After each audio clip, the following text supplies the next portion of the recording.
It's a poison. That doesn't help the stress level.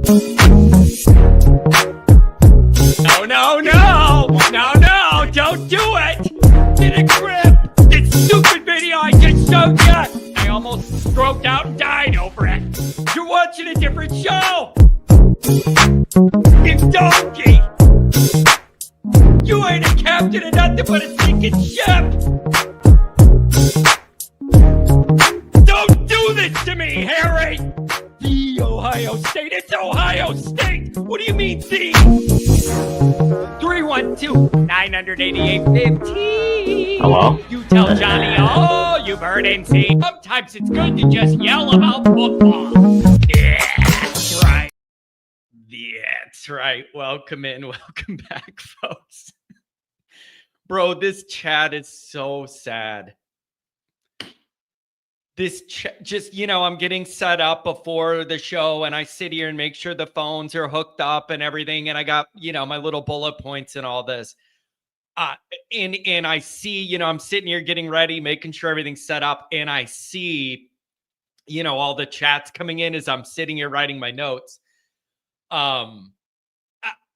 This is just brutal. It's just a tough place to be, man. It's such a bad place to be. In the other, it's justified though. Like, this is such a tough place to be as a fan base, with what you thought this year should look like versus what it is. And it's totally justified. Like, I can't tell anyone not to be pissed off, upset, hurt, confused, annoyed. Fall is ruined. You feel obligated to watch, but there isn't the juice there should be. And it's just tough, man. It's just really, really tough. And I understand it's all justified. And all of the questions, whether it's about Ash or about Freeman, whatever it is, it's all fair. It's fair. And so it's like, I don't know what to expect tomorrow. There's going to be a lot of Miller Lights drank in the parking lot. But as far as the football, I have no idea what to expect whatsoever. I have no idea. You cannot have expectations with the way this defense is playing. You cannot, and I have no good feel for the game. I have no good feel of, like, I gave a score prediction, but I prefaced it by saying I don't have a feel. I don't have a feel. And so it's just, we got to get through it. And the only way, you just need a win.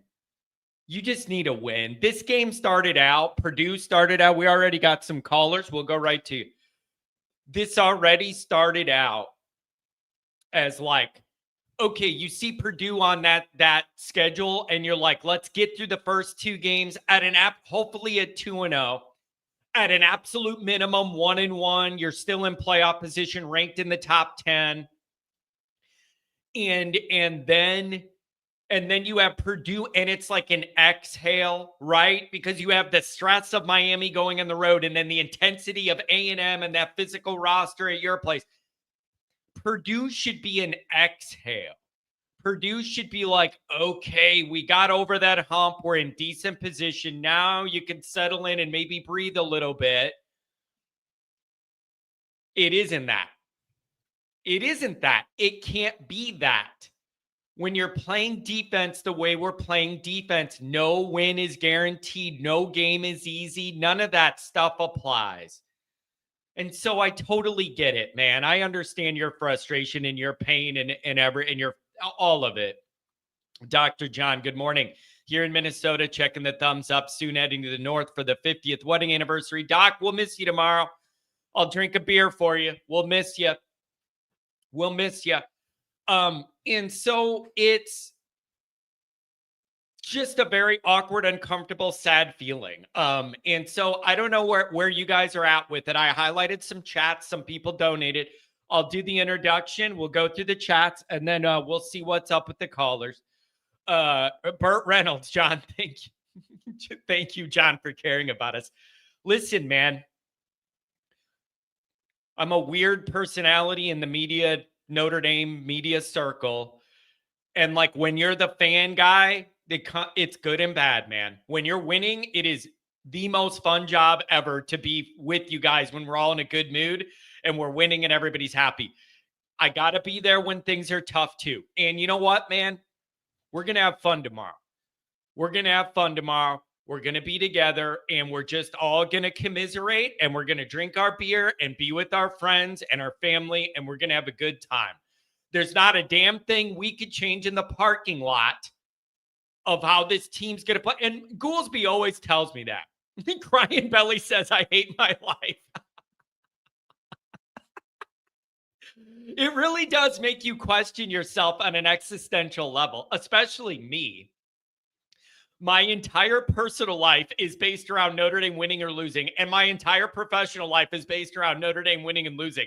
Like, how do you?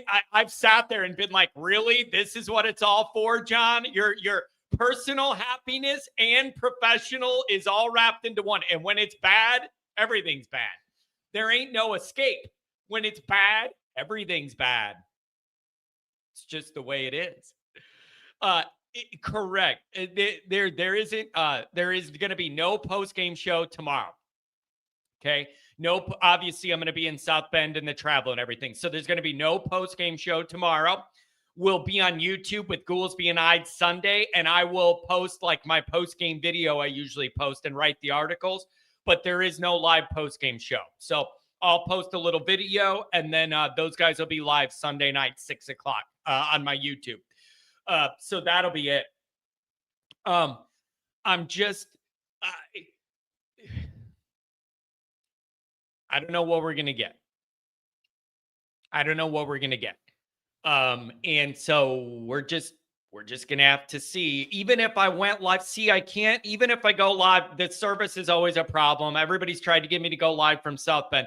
The service is a problem. And there's also no way I could do call-ins. I need the mixer. I need the other software with the other screen. There is no way to do the call-in show without all this equipment that I just can't move all over and have plugins and Wi-Fi and everything else. So I don't know what we're going to get. It's not the feel you wanted. And we're just going to have to do, yes, South Bend service is horrendous. Forget Wi-Fi. I can't even accept a phone call when I'm in South Bend. It's Wi-Fi. That is a modern luxury. I get into the city limits and I don't even get calls. I can't even call someone. I can't even receive a text message. And then every time I get back on the toll road and I'm crossing Indiana back to Illinois, 80 messages pop up that I missed while I was in town. For the life of me, I can't understand it. Anyways, we're going to do the best we can. And the best thing we could do is all be together. So we're going to have fun. We're going to do our part and we're just going to see what happens. But this is not a good vibe, not a good energy. As always, you can find the program on YouTube. Do it. Subscribe if you haven't yet. Appreciate it very much. I can't understand you. I have no service. Irish power. You give the video a thumbs up. Notifications on. You don't miss nothing. Twitter, search bar, Always Irish or at Always Irish Shake. Emails, alwaysirishnd@gmail.com. Audio only anywhere you want it. You can get it if you don't want to see my stupid face. Many of you are stuck with it. You're going to see my dumb face all day tomorrow in person. Deal with it. Call-in lines, 312-900-8815. Dial it up. Tell Uncle Yanni Boy all the misery you've heard and seen. ND on SI. You can read all about it. Patreon.com/. We got an all-star team over there. We've been doing a good job pumping out the content. It is turned into trying to understand why we are where we are, right? Like that whole Patreon thing, it's more fun when we're winning or whatever, but it's more important now to be breaking down every play on every film and figure out what went wrong and how the hell to fix it. So our team's been doing a good job. Promo code Irish, link below. And so this is just, these are tough times, you guys. These are tough times. And I sincerely don't know what we're going to get. The last thing I'm going to say about this before we get into the chats and then go to the calls is a little bit of information on the tailgate. We usually are set up by like 9:15-ish. I always try and get off the toll road into town at 9. Man, it's an early day because I lose an hour crossing Illinois to Indiana. We leave at 6 in the morning, which is 2 hours. We get there at 9. Usually 9:15-ish. We're set up in the north lot. I got both my flags. Look for the Always Irish, Goolsby, Kennedy flags. I put out everywhere, Twitter, Facebook, Instagram, here, YouTube, whatever. And I circled that location. If you're coming from the white lot, a lot of people do, and you take the shuttle drops you off right at Touchdown Jesus. It's a 2-minute walk side at an angle, and you're in that parking lot. So anybody in the white lot, that's what could make sense. Otherwise, it's just a long walk. But it'll drop you off right there. It's a 2-minute walk. And everywhere else, it's easy to get to wherever you park, pretty much. And so that'll be the deal. And I'm just looking forward to see everyone. We have a really good crew coming and helping set up and everything. So we need to be together. Quite frankly, we need to be together. It is more fun when we're winning, but more important when it's tough. And here's the other thing, too. Last thing before I get to the chats and the calls. I predict very low energy tomorrow from the crowd. And it is not the crowd's fault. And that's a part of this. It makes you a little weird when you look at Notre Dame being a big favorite at home under Marcus Freeman for all the good things that came with last year in the playoff run. Be honest. There is a history of Notre Dame underperforming at home under Freeman as a 3-score favorite. There is a history of that. And even when that happened against Marshall and against Stanford and against Northern Illinois, the defense was giving up 21 points, and the offense just couldn't score, do anything or whatever. The defense, it played kind of bad by that high standard, but the overall, it wasn't 50 points. It wasn't 40 points. And you lost anyway. So I'm just saying, you're going to have, it's supposed to be 90 degrees. It's going to be hot. It's an afternoon game. Purdue excites absolutely no one. For an in-state rival, they excite absolutely no one. And everyone's in a bad mood. And everybody gave their all the week before. Repeat people, season ticket holders, they gave their all last week. It is going to be a hot, quiet crowd that's in a bad, agitated mood. And it is up to the team to play good football. It's not going to be the fans' fault that there's no energy in there. That's the team's fault. So they're just going to have to rally and win. But I'm telling you, it's going to be quiet and hot, and everybody's in a bad mood. So whatever, man. I don't know what you're going to get. Ash is not the problem. Execution's the problem. I guess Ash dropped the game-winning pick against A&M. There was a game-winning pick to be had against Ohio State in 23, dropped.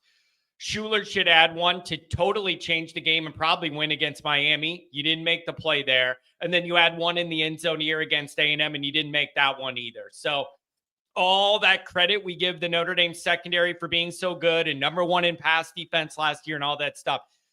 There has been chances for that back end to really make a big difference here. And it's just, we're not making the plays. Those just pop right into my head. You're not making the plays. And it's just, this is football, man.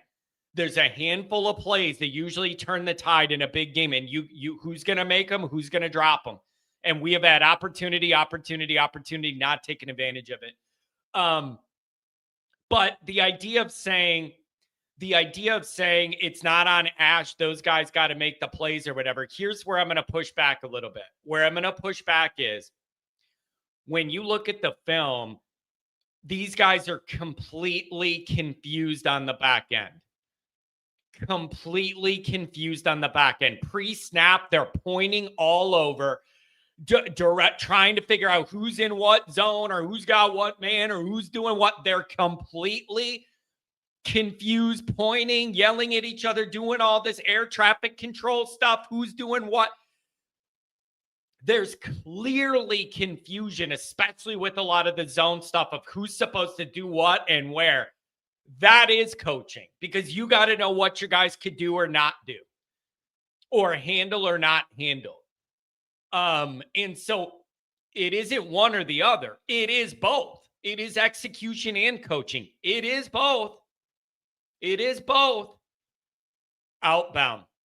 Notre Dame just can't seem to put a whole team together at the same time. That has been the frustration for my cognizant Notre Dame existence. There's been many times where, like, you felt like the defense was good enough, but the offense wasn't. And then there's times where, like, the offense would be good enough and you had no defense. It has been, like, in the last 30 years, seemingly impossible for Notre Dame to put together both units that you feel like can compete at eye level. It is beyond frustrating. And entering this year, when Ash came in and over the summer, what we kept saying here is, here's what cannot happen. You got Carr, a quarterback that could throw it more, something we've all wanted, and theoretically a good O-line, and they're not there yet, but they're building to that. They are. That unit's getting better. They're going to be a good line later in the year. They're getting better. We said what couldn't happen is you take a big step forward on offense and a big step backward on defense, and then you're in no man's land again because they average out. You just have one unit. That couldn't be the reality. And it's the exact reality. It's the exact reality. And it's very uncomfortable. And I don't like it. And I hate it. But entering tomorrow, here's kind of how I'm seeing it. A part of me thinks this is going to be a game where Notre Dame's either going to be really pissed off and blow these guys out. And like on the lines, Notre Dame should have a big advantage on the lines. Both sides of the ball. I feel like either Notre Dame's going to blow them out like they did last year, or it's a quiet, sleepy stadium. Notre Dame starts out slow. The fans are getting restless. Something bad happens, and then you could be in a dogfight with Purdue. Like, I don't know if I see much in between in this game, like a 10-point Notre Dame win or something. I almost think it's either going to be off to the races, we're mad, and you just physically run over this team and whatever, or something bad happens early. They get off to a slow start, and you can hear the crowd moaning and groaning, and then it could be a dogfight against Purdue. And I don't even want to think about what could happen with that. I don't even want to think about what could happen with that. And so I don't know, you guys. It's just a tough place to be. So let's get into these chats, and then I'll give it to the calls. If we get done a little early, I could start packing and getting ready to head over early tomorrow morning. Commander, we're going to do chats, and then I'll go right to the calls. Sounds to me like we were all duped, and Al Golden was holding down the team as I had originally expected. I'm hearing the players are switching positions now during the season. Freeman's losing control. It's not a good dynamic. Is Carr the next Jimmy Clausen? He could throw the ball. Dude, poor Jimmy Clausen. Dude, that kid was a rag doll, because when they first threw him out there, the O-line was so bad. He was a rag doll, getting sacked like 8 times a game. The poor kid had no chance. Total defense. From number 5 to 119. Offense from number 10 to 61. Defense terrible. Offense improving. It's just so tough. C. Jones. Just win a game. Playoffs? You want to talk about playoffs? I just hope we can win a game. Literally. And I just... Not the vibe I want driving on the toll road tomorrow, you guys. I'm being frank. Not Leahy. That's different. We wouldn't be in this position if we were being Frank Leahy. Not It's just not good vibes, bro.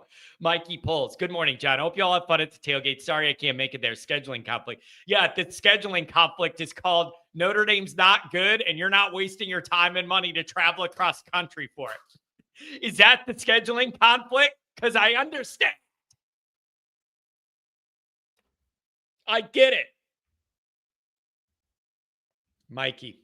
I'm having such a difficult time trying to predict this game. ND very well could go out and smash this team by 40, but they could also pull an NIU. I just wrote an article this morning before I went live saying even if the Notre Dame defense was like last year's Notre Dame defense, I would still write the article saying Marcus Freeman has a problem protecting Notre Dame's home turf against lower level opponents when you're a 3-score plus favorite.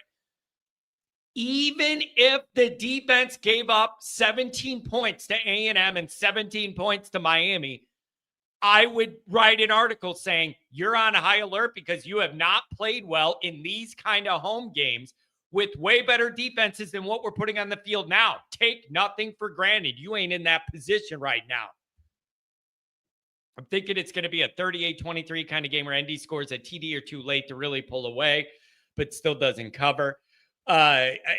Listen, you're going to have a battle on your hands at Arkansas. Like I'm preparing for you to have a tough battle there on that noon start, whatever early start, and the way you play defense in an SEC road, you're going to have a tough battle there. You better win this damn game. You better win this game to just knock some of the negative edge off and build a little momentum and confidence going into Arkansas. And then that will be the next test of like, are you going to turn this thing around or is this going to 7-5? Arkansas should be that next big test, but you have got to find a way to beat Purdue or this is going to be catastrophic in every way. Rotate $10 holler. I think the most Notre Dame-iest thing of all time would be the defense to do a 180 and hold them to like 14 points. And we lose because the offense can't pick up a first down against mighty Purdue at home. When you're playing the way we're playing, anything is possible. $5 holler. The party starts tonight. Can't wait to see everybody. Phil, can't wait to see you and the crew tomorrow morning, bright and early. You always show up with a smile on your face. I need a hug, Phil. I need a hug, buddy. I'll see you. So this could go, the vibes are going to be bad. I'm a big Notre Dame vibe guy. I'm telling you, this crowd is going to be hot, cranky, miserable, pissed off, and annoyed. And if Notre Dame starts out slow at all, you're going to hear a groan from the crowd, and it could be dangerous. It could be dangerous. Brendan, I'm not very optimistic for this game. I'm just going to drink my beer, relax, and not stress. Whatever. Yeah, I get it, man. I get it. Mikey, I'd love for Notre Dame to prove me wrong and win by 26 plus. I just can't see it happening unless our offense goes out for 50, which is possible against these guys. I'm telling you, there should be running lanes all day and time to throw, and whatever happens on defense, who knows? Domer Guy 88. Oh, defense. Can you be fixed? I don't know, man. Mark, call me crazy, but I'm excited about this game and the rest of the season. Seriously, am I crazy? Yes. We're 0-2 and the defense couldn't stop a nosebleed, and I'm thinking 10-2. Yes, you are crazy, but I still love you and want to see you first thing tomorrow. We're starting to see bad traits for Freeman. Seeing it in the beginning, he doesn't have any answer. Example, in the presser, when asked what the defense do well, he couldn't come up with anything because there's not an answer. What do you want him to do? Lie to you? There isn't an answer. They don't do anything well. There is no answer. They don't do anything well. They don't stop any pass. They don't get any pressure. I guess they were a little better against the run, but that wasn't really the problem against A&M. That was the problem against kind of a problem against Miami. He didn't come up with an answer because there ain't an answer. What do they do well? Angela, we'll see you tomorrow. Yep, safe driving. Can't wait to see you. Commander, I'm not taking much from the presser. Nobody should. That presser is not to tell the fans the reality of what's happening behind the scenes in Notre Dame. That is a media obligation that they check off the list. You are not entitled to information. I am not entitled to information. They want to give you as least information as possible. Anybody tuning into any coach's presser wanting the nuts and bolts truth, you don't live in the real world. Suds. John, 2 weeks ago, I hired maids to keep my house clean, but instead of cleaning, they dump garbage all over my floor and my house is now a mess. Do I fire and replace now or give them a year to fix it? I totally understand what you're saying. It's just more complicated than that. You didn't promise the maid millions of dollars. There are a million maids you could hire tomorrow with a quick internet search. It's not that easy to hire a DC. It's just a lot more complicated. Although, who was it? Cal, UCLA, somebody fired their DC after 2 games or 3 games, I think. So anybody being like, that's totally impossible. I forget, somebody tell me what the team was.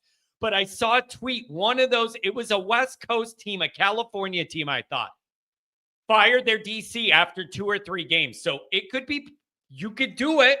If you got the guts for it, it could be done. Brendan.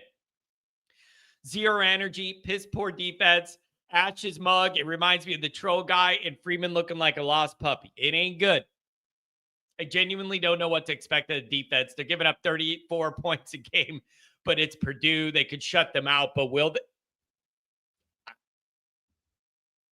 There's got to be a prop bet for that. It'll probably come down to the end of the game again. Hopefully we could get a stop this time. 80s guy, if it goes to the like that against Purdue, you have problems. Brendan, I want Dabo. Since Dabo was saying if they don't like me and they don't want to win anymore at Clemson, you could get rid of me. He'd be a perfect Notre Dame fit. His whole vibe, it could be Notre Dame and like the Christian thing. Every once in a while he goes down the well of that and it makes some people uncomfortable. It'd be a perfect fit at Notre Dame. Oh, man. This is definitely true. If they lose again, the heat will be on Freeman, not just Ash. Yeah, and the other problem is if you do a choke job here because there's no energy and or whatever, and then you go to Arkansas, and then you have Boise, what are you ever going to win a game? See everybody at the wake tomorrow? Oh, I'll be there, but we drink at this wake.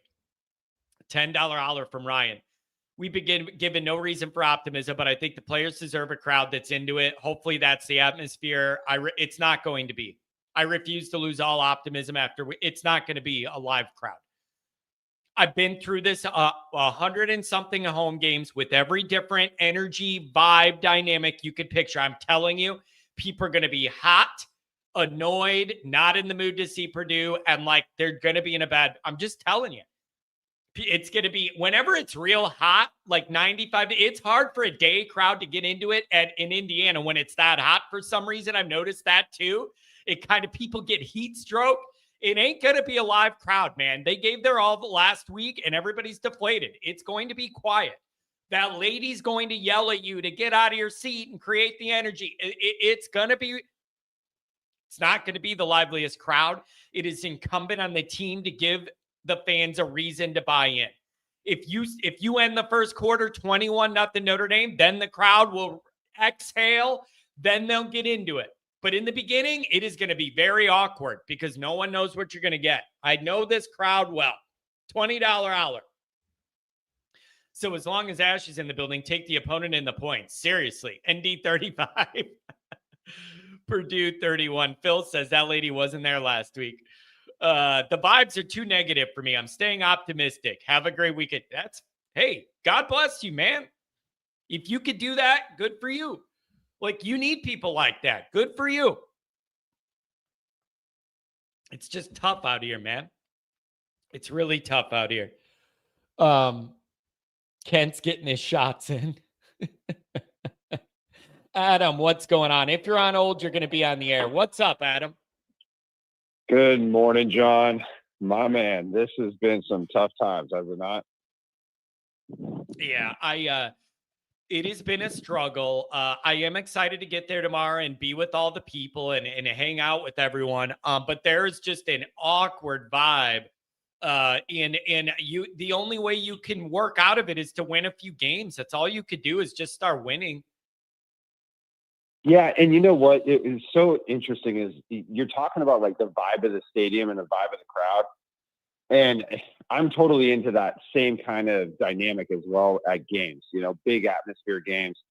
the more people, the better, all that kind of thing. And I can't imagine, like, even if we go up 28-0, 90 degrees, everybody's going to be like a smoke show, just like completely, hammered from the pregame or whatever. Yeah. And it's just like, okay, whatever. Should have had that a couple weeks in a row. You know what I mean? And if you're tied at 7 or it's like 10-3 or something like that, it's just, I don't know where you get the energy from.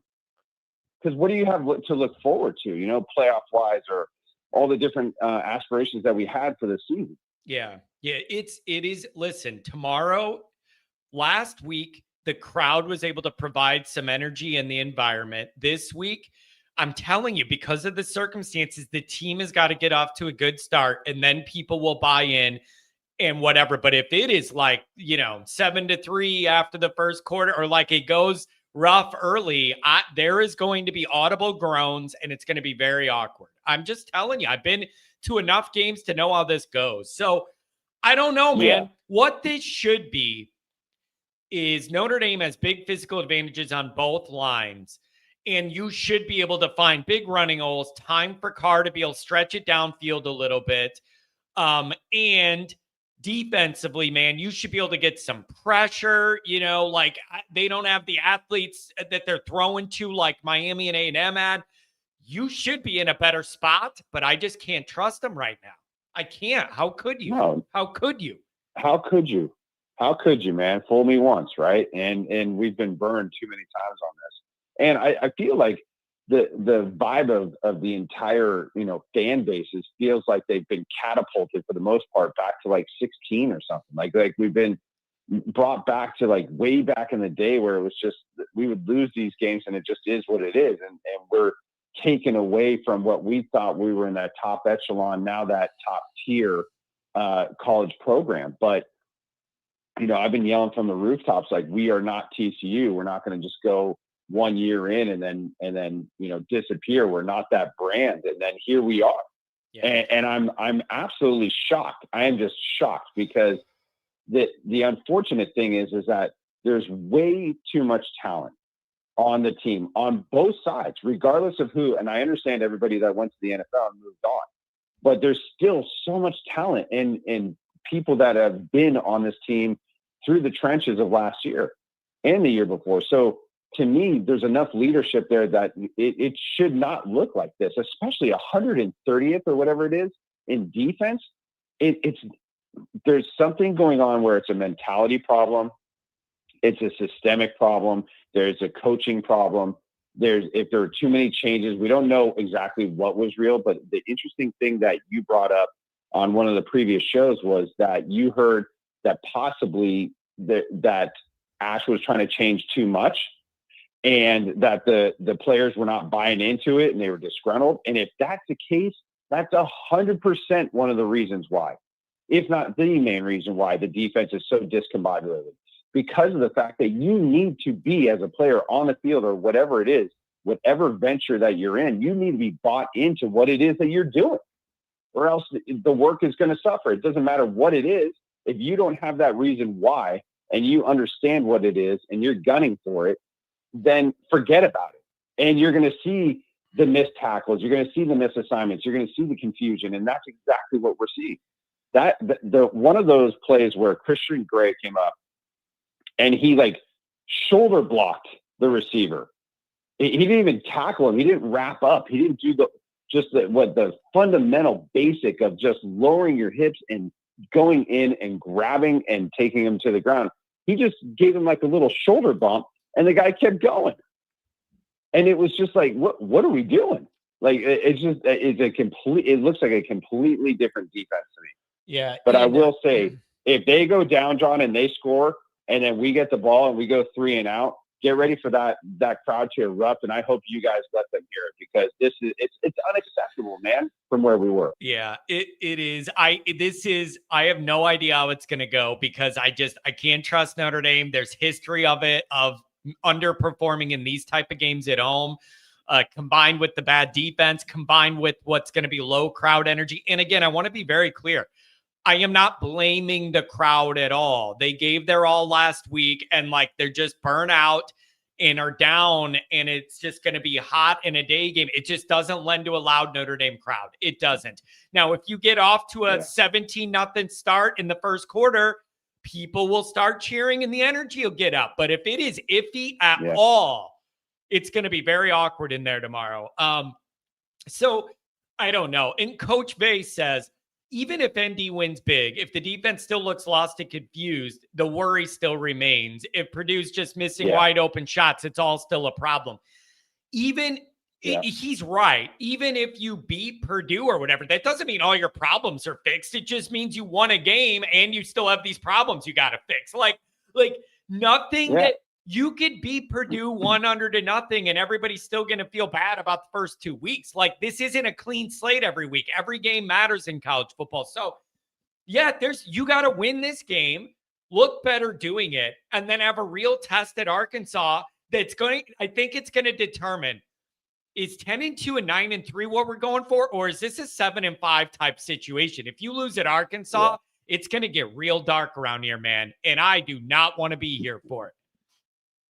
No doubt. And I mean, I thought about this scenario, like what if we could, because those games were so close, even with our defense playing as atrociously as they have, what if we did pull out one of those games? Or what if we even pulled out both of those games and we were 2-0, but we had 130th plus ranked defense? Well, yes. At some point we were going to get exposed. So you could still have us ranked 5th in the polls, where Miami is, you could still have us all the way up, but man, we would be there for the taking. And it's like, would we have understood? I would imagine with the team that you have with Goolsby and everybody else, that you would have broken down the film and then looked at the stats and been like, hey, I understand we're 1-1 or 2-0, but with that being said, look at where our defense is. There are some glaring problems. Yeah. And at some point, somebody's going to light us up. It would have happened. It would have been inevitable. But it's the removal of hope, right? Like, even if you were 1-1, even if you were 1-1 through these two games, you would have been ranked in the top 10 at 1-1, and you would have known you had major deficiencies. However, you could say the kids don't like it either. They're yelling. You would be frustrated, but you would at least have the hope of like, well, we're in position that if we figure it out and tighten it up with everything still in front of us to play for.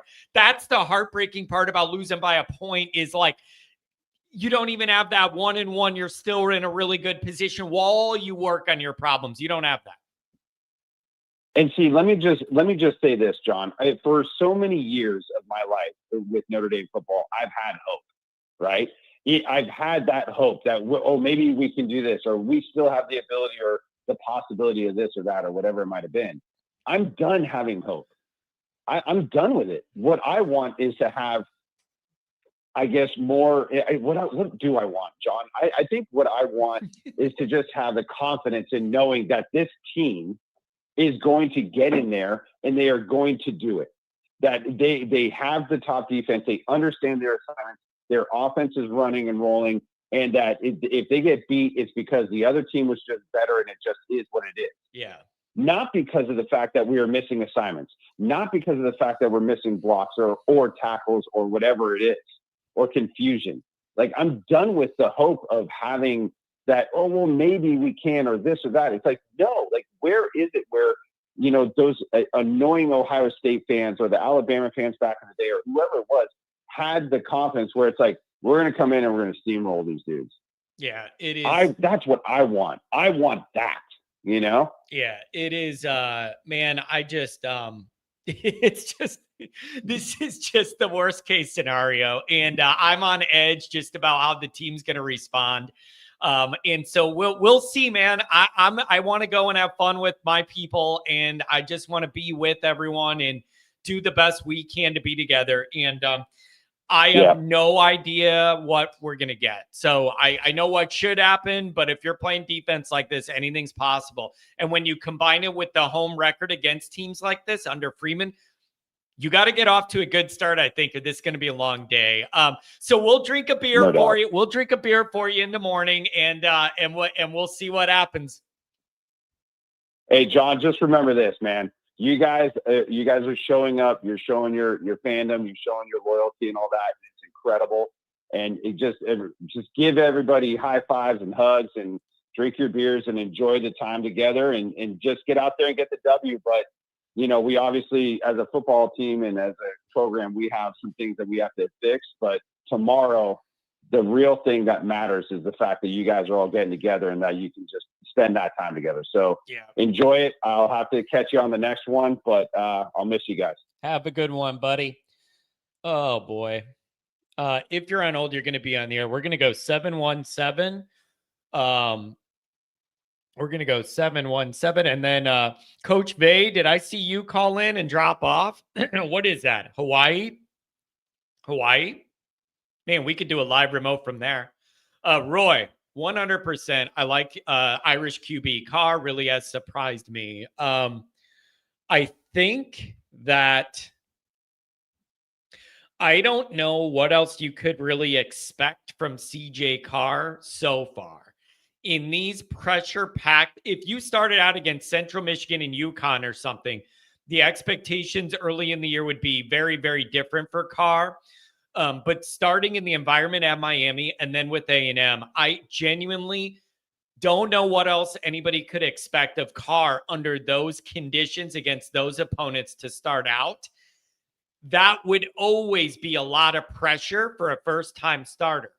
Then when you layer on top of that, CJ Carr quickly realizing, if I don't drive us down and score a touchdown every single drive, we're probably going to lose because the defense can't stop nobody. The defense can't stop nobody. So then you put all that, you already have the first-time starter against A&M and Miami anxiety on Carr. Then he realizes, I got to score on every drive because the defense is going to lose us the game otherwise. I don't know what else you could expect from Carr. And what frustrates me is there would be way more articles and podcasts about Carr doing pretty solidly in these moments, but there can't be because the defense is glaring. It's just glaring, and that's where the attention's going. And so it's just not, it ain't a good, it's rough, man. It's really rough, dude. Man, I just, Brendan, someone told me Ash was a last minute hire. Al Golden signed a contract extension before he got offered the Bengals job and took it. Is this true? I don't know that. $5 holler from Brendan. I don't know that. I never heard that. It's a new one. $200 holler from Andrew Gilmore. Have a great tailgate. Andrew, you don't have to do that. I know you feel bad because you were going to be able to come and now you're not able to get there. But I really appreciate all the support, man, on the Patreon and on all my YouTube stuff. I really do appreciate it, dude. That'll cover our some of the parking and a lot of the beer. I really do appreciate it. Thanks a lot, man. You don't have to do that. I just hope everything's okay with the family and whatever you got to do. Whatever you got to do, but thanks a lot. Yeah, Andrew was going to come, but he had some family stuff pop up that he's got to deal with. Question for you, John. We lost 5 key starters off last year's D. Cross, Mills, Kaiser, Morris, and Watts. If this roster is so loaded, as said by many, which replacements are better? Yeah, that's the other thing. Was there a big miscalculation of the roster? The scheme is one thing. The execution is the other thing. Was there an overestimation of how good and athletic this roster is, especially on the back end? I don't know. But you got to ask the question. All summer, man, through camp, it was like, dude, this defense is locked down. And they're beating the hell out of the offense every time they're out there. And there is nowhere for the quarterback. No wonder Minchie and Carr are throwing interceptions in camp because there's nowhere to throw. Because everywhere they want to throw, the window closes so fast with Notre Dame's long and athletic secondary. Psych your mind, bro. You ain't got that. Brian, New York. Lost leadership and talent. I wrote an article about this the other day as well. I am guilty of underestimating the impact of losing a lot of your leaders on that defensive side of the ball. And I am guilty of that, of not considering more of what losing that leadership could look like. And right now you're seeing a defense that is, who's the leader? People are going to say it's Bowen, but like, I'm sorry, but he hasn't played good enough to lead nothing. He hasn't played good enough to lead anything. And getting burnt on the last play of the game, not burnt, he was there. But like the way that last game ended, it's just like on your watch, it's just, who's your leader on the defensive side of the ball rallying the troops? Who is it? And it's like, overall, I'd probably say KVA plays best on the most consistent, like actual football. I think KVA is probably your best player, but is that your leader? Is he like have that personality, or is it leading by just example of making plays? Like Mike talks about, there's different ways to lead. You could go out there, just make a bunch of plays. That's what KVA does. I may be guilty of underestimating those personnel leadership losses. And I admit that. 717, what's going on? Johnny, what's going on, my man? How are we feeling today? I don't know. Anxiety, frustration, like uncertainty. I don't know, man. I just don't know what I'm going to get with this team week in and week out, and it's messing with my nerves and my hairline.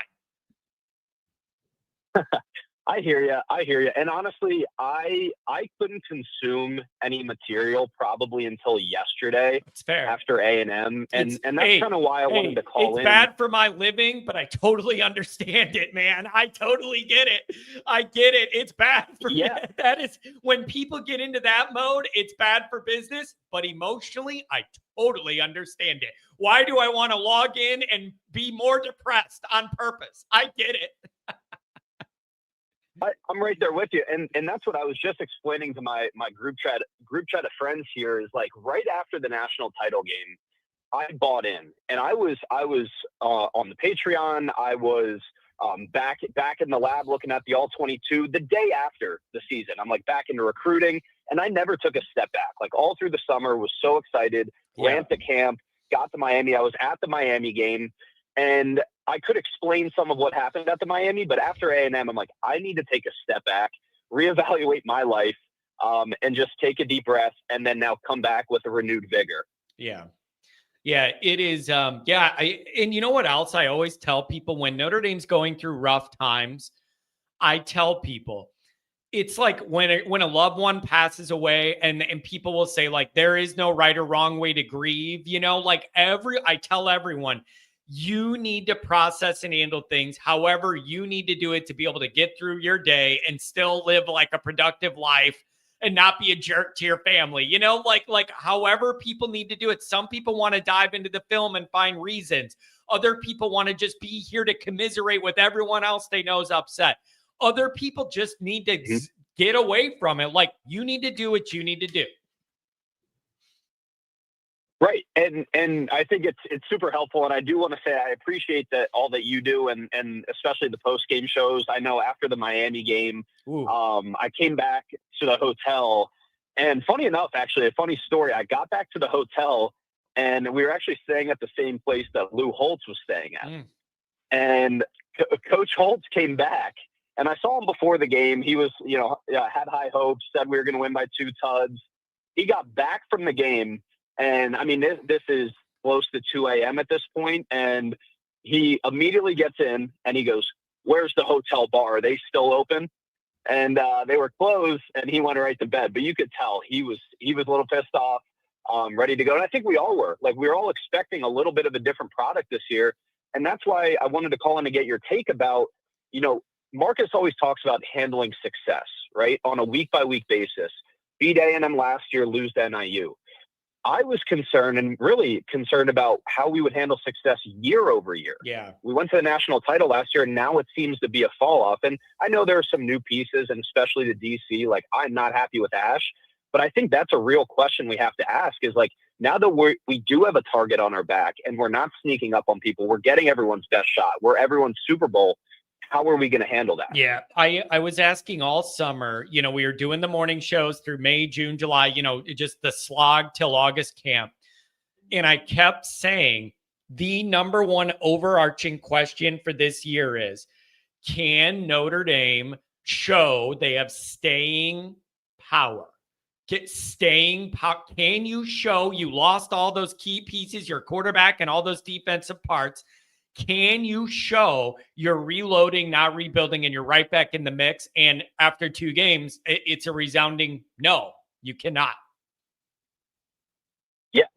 And not even that there wasn't a regression in terms of, production on the offensive side, but like, I can't get over how a guy like Christian Gray, Jeremiah Smith may have broken him. I think you said it on another show earlier in the week. Like, he may be broken from that. I know a lot of people had said he bounced back in camp, but like, you can't see regression from guys who were a reason why you were in the national title and playing like this year with no effort too. It's not a scheme thing. Like, I think the first caller was just saying you dive and put a shoulder at a guy on the sideline when, like, last year you're playing with heart and you take that guy out. I just don't understand where that comes from. And that's got to be top down. And God, I love Marcus, but like, that's got to be the message top down, right? Yeah, it is. Yeah, and I would love to be a fly on the wall to see what the message is to the team.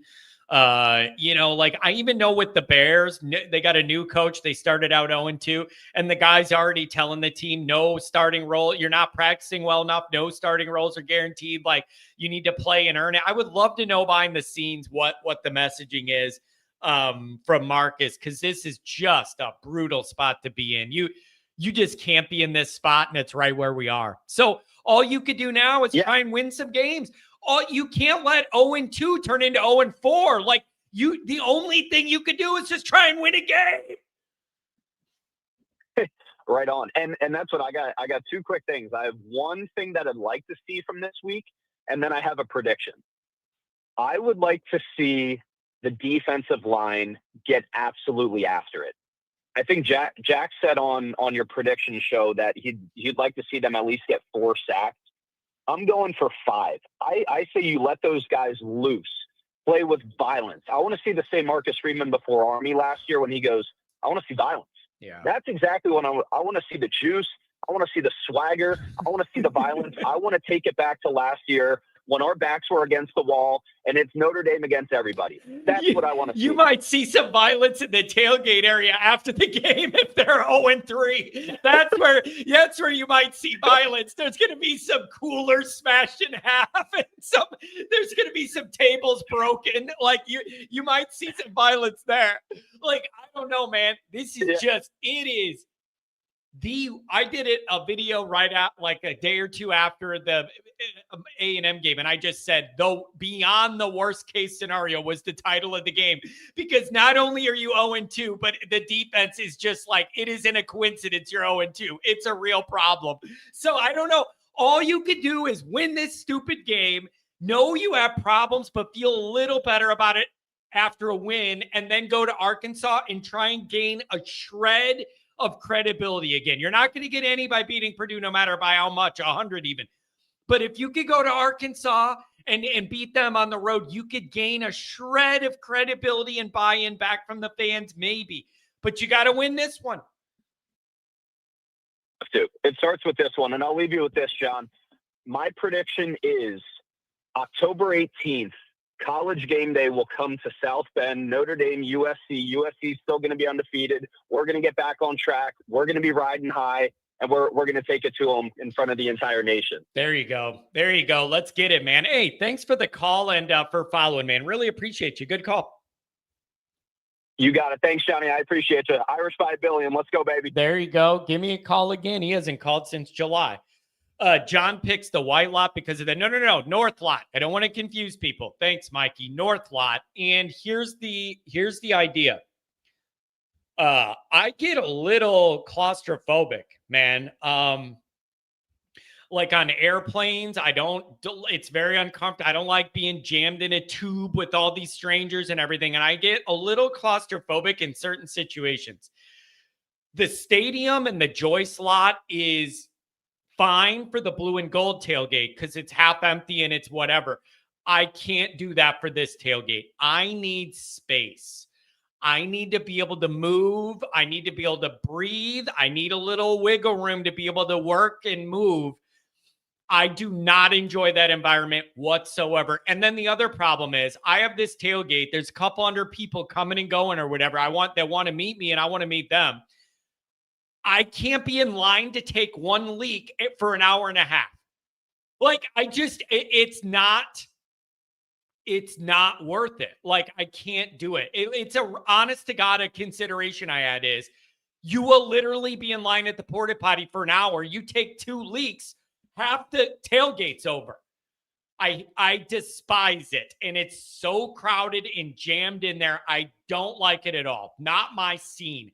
I'll walk by it just to say hi to some people, but I do not like it. North lot, even when it's packed, you never wait to go to the bathroom. You're in, you're out, you're back tailgating. It is beautiful. There is enough space that you could comfortably move around. It's a way better dynamic. So that's my explanation. I do not like that stadium lot or the joist for actual games. I do not like it at all. T. Rodimus Prime. I blame John for being so negative and speaking this whole scenario into existence. I had an obligation to bring up in the summer with the defensive coach change. The risk is your offense gets better and the defense gets worse. Like, that was always on the table. But as far as the negativity, and by the way, the negativity, I did pick Notre Dame to win both first 2 games. So that's a shame on me. Speaking of the negativity, look, on the bingo card all summer, I have it circled. Wait and see with the Chris Ash defense. I tried. You guys, I tried. And I tried to not make judgment and give it a chance. And I was trying to stick to wait and see with the Ash D. I waited, I sawed, and I don't like. I waited, I sawed, and I don't like. Brendan, $5 holler. How are you going to spend the money on Denbrock, have the Broyles winner on D, then go out and replace him with Ash? I would love to know how that all went down. Was there a list of like 3 or 4 other people and like they didn't want the job and you ended up with Ash? Like, what is the backstory there? It's like, Jim Tressel recommended him. So what? Is Jim Tressel Marcus's dad? He can't say, thanks, bro, I'll consider it and go do something else. Everybody just keeps telling me, oh, well, Jim Tressel recommended it. Well, so what? So what? What does that matter? Fine, I'll consider it. Thanks for reaching out. Then you go do whatever you want to do. What is Jim Tressel pulling the strings on Marcus? Son of a buck. The skate rat, $5 holler. I'll be there after all. Kevin invited me to the game. I'm still mad at the team. See you at the tailgate. We'll be there. We will be there. 808, what's going on? Is this Hawaii? Can we do a live show from your place or what? Hey, what's up, John? My number's from Hawaii. Yeah. But, I don't live there anymore. I just kept the number. Gotcha. Yeah, I see that. I got a couple of Hawaii numbers. I think the other guy is in the military, and I think he was stationed out there and got the number that way. Hey, thanks for jumping in, man. What do you think? What do you make of the position we find ourselves in? How do you navigate through this? Help us. Well, first of all, thank you for giving us a platform to vent as well as we can here on the show. Oh, no problem, man. It's an honor it's an honor to be doing this and to be able to be like that conduit. But I do admit it gets rough when the times are tough. It does. You know, I kind of want to go off what you were just saying about how we have Ash here and Marcus Freeman. I didn't know that they shared the same agent. And I'm pretty sure that's what led us to get to this point as well. Wait a second. Are you sure about that? They really do? I'm pretty sure. That is not top of mind to me. But if that is true, man, doesn't that just sting with this whole thing a lot more? Because you're you're like, oh, I see how this went now. You know what I mean? Oh, that would suck. That would add fuel to the fire on the negativity. Right. And I didn't mention that comment earlier that I was like, man, I was optimistic. And then I see that they share the same agent. Like, oof, they might be. And that's probably why they're a little bit more political in handling the situation. He's probably, and I'm hoping that Marcus Freeman is taking a little bit more control. Yeah. On the back end and what we can see. But, I also wanted to address the thing about talent. There's people in the chat talking about, us being not talented on the defensive side of the ball. It's like, look, if we weren't really that talented, and if you watch the film breakdown that you guys have done, if we didn't have the talent, the score would be even worse. Yeah. It would be even worse. Yeah. The talent was allowed us to yeah. And you know what, man, not to interrupt, but there is an aspect of, look, like the defense literally couldn't really play much worse overall. And you lost both of those games by a total of 4 points to some really tough teams with good athletes and good coaching. It's almost a compliment in the way that you lost and you played so bad and still almost won it. But thinking of it that way makes you more mad because you're like, we have some good players, so why couldn't you just win? Right? Does that make sense? Right. No, it does. It completely does. I don't want to pick on Christian Gray too much. I think he gets a lot of the flack, but I also think it's part of the staff too as well for Christian Gray, because I honestly think that shoulder is still hurt. I think it's still hurt. You look at the shoulder that he hurt last year, and you look with the shoulder that he was trying to avoid hitting with. Right? He's been playing football for a long time. You know what shoulder you're supposed to hit that guy with to drive him out of bounds, and he avoided it. And again, that's the thing on him. Hey, great for being a warrior. I'm glad that you're being a warrior out there. But if you're going to cost us things like that, then the staff has to make a tough decision and not play him. But I honestly think that shoulder's still bothering him. You watch him in coverage, even on bump and run, he's not bumping with that shoulder. And I'm watching that film on him, just like he's not bumping with that shoulder, which is he's avoiding it. You watch that tackle, he's avoiding it. You watch all the confusion and the miscommunication. It's not something that can't be fixed. It's just sad that we haven't seen it in the first 2 games, the adjustment. I mean, you had 2 weeks to make some adjustments and to try to simplify a defense to be a little bit easier for them to run. You saw the confusion in Miami, and then you saw it again. You put on the all-22. Worse. You saw it again. Worse. Yeah, it was even worse. And it was even worse. It's like, dude, that bothers me a lot. It bothers me a lot that you had an extra week in there to be able to really damage control. And it looks like they doubled down on it instead of doing damage control, dude. You had 2 weeks. You had 2 weeks, and it looks like they looked worse. It's like, what did you do? Did you reinforce all the bad stuff we were doing for a half a month? They reinforced and doubled down, and you could tell. And they doubled down on the confusion. I mean, they were still just lost, and that's how you know too that it's not just talent. It doesn't matter how much you know as a coach, right? And that's for me. I've been coaching football for a long time, and at the youth level, and that's like I feel like the most purest level, because it's like it doesn't matter how smart you are. If you can't teach it to a kindergartner, if you can't teach it to a 3rd or 4th grader, then you're really not that good of a coach. Yeah. You're really not that good. You got to be able to translate what you know into the players. And you see it every time a new coach comes by. And another thing too about it's not about talent is we pointed this out. Why is KVA not in the game, right? Yeah. That's not a talent problem. That's a coaching problem. Yeah, I did read, I think his snap count went up into the 50s against A&M. And I do think the staff's finally realizing, you got to have that guy out there. He's one of the only guys flying downhill trying to make plays. It stands out because so few other guys are doing it. It stands out that he's one of the only guys that seems to have a downhill physical mentality instead of sitting back and reacting to everything happening in front of him. It stands out. Right. Just let the guy play. I don't care who has a C on their jersey or anything else. If you're making plays, you get to go play. Right. And another thing too, John, as far as scheme and talent wise, I don't even know if you guys really saw this, but Leonard Moore tweaks his ankle, right? Yeah. Goes out of the game. You know the very first play we ran when he came back in? Do you know? I do not. They blitzed him. Yeah. They blitzed him and he gets blown up. They zone blitz him, and he gets blown up by the A&M O-line. It's like, okay, the guy tweaks his ankle. You bring him back in, and the first thing you want to call is a zone blitz for him? Yeah. That is the dumbest thing ever. And then he comes up wobbled. He gets blown up at the line.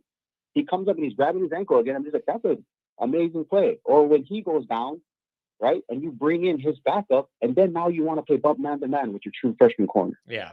Man, I get that there are times where you play zone. Yeah, I get that there are times you play zone and there are times that you play man.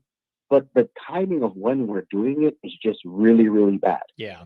You watched when A&M got those. They knew we were going to go cover 3, and they just gashed us in the middle. They knew exactly what Ash was going to do and the time he was going to do it. I mean, it's you got to be able to mix it up. You got to know what personnel you have on the field. You're not going to zone blitz your best corner after he just got banged up. You're not going to play man-to-man with your true freshman. You know they're going to pick on him.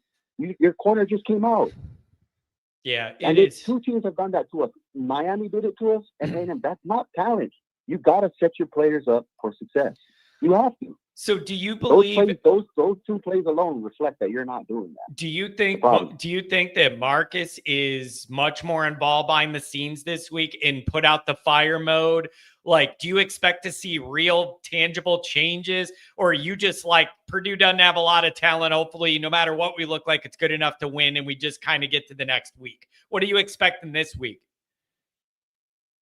The Notre Dame fan in me wants to believe that Marcus is doing more behind the scenes, but I will not know until what we see on Saturday. And even if we blow them out, I made this comment. Even if we blow them out, you still got to put on the all 22 look. Oh yeah. Yeah. Right? Yeah. Like, yeah. You can't. Yeah, you're right. There are things in between the games. Like, hey, let's say Leonard Moore gets banged up again. If they bring in his backup and then you see him go bump man to man, and it's just like, well, we didn't learn a dang thing. We just did better because Purdue's not as talented.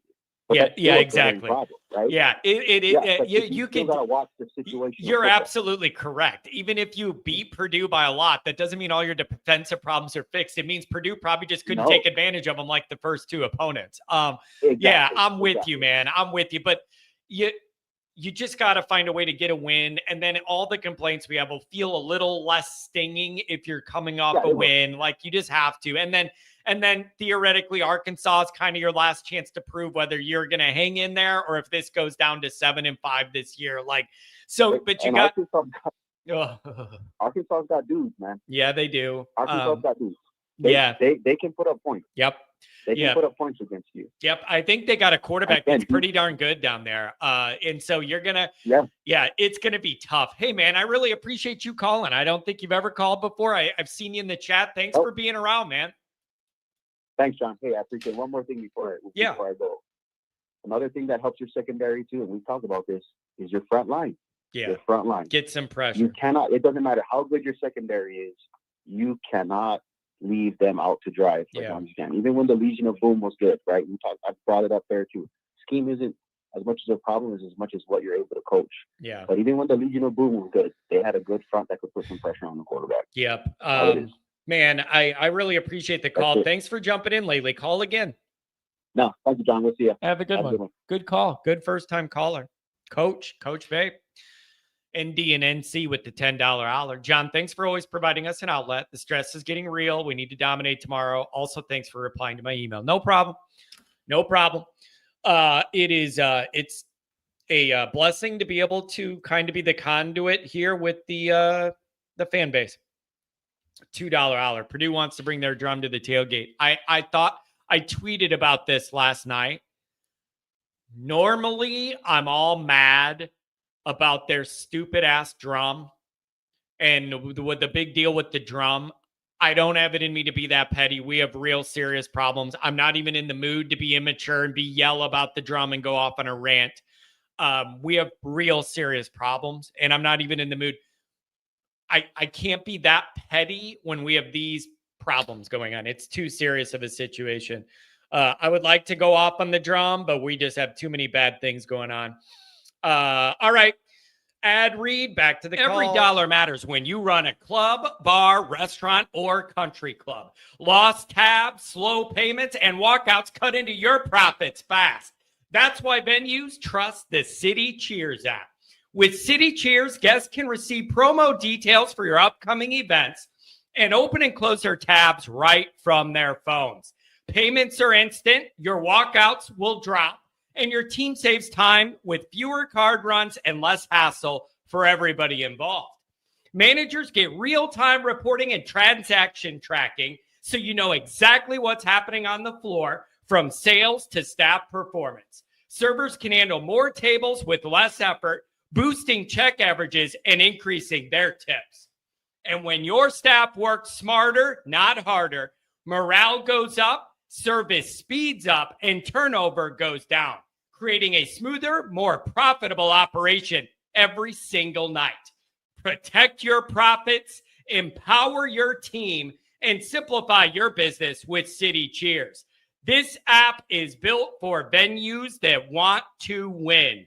So if you're ready to take your business to the next level, call friend of the show and loyal Notre Dame son, Tom Frawley, at 773-332-7742 today.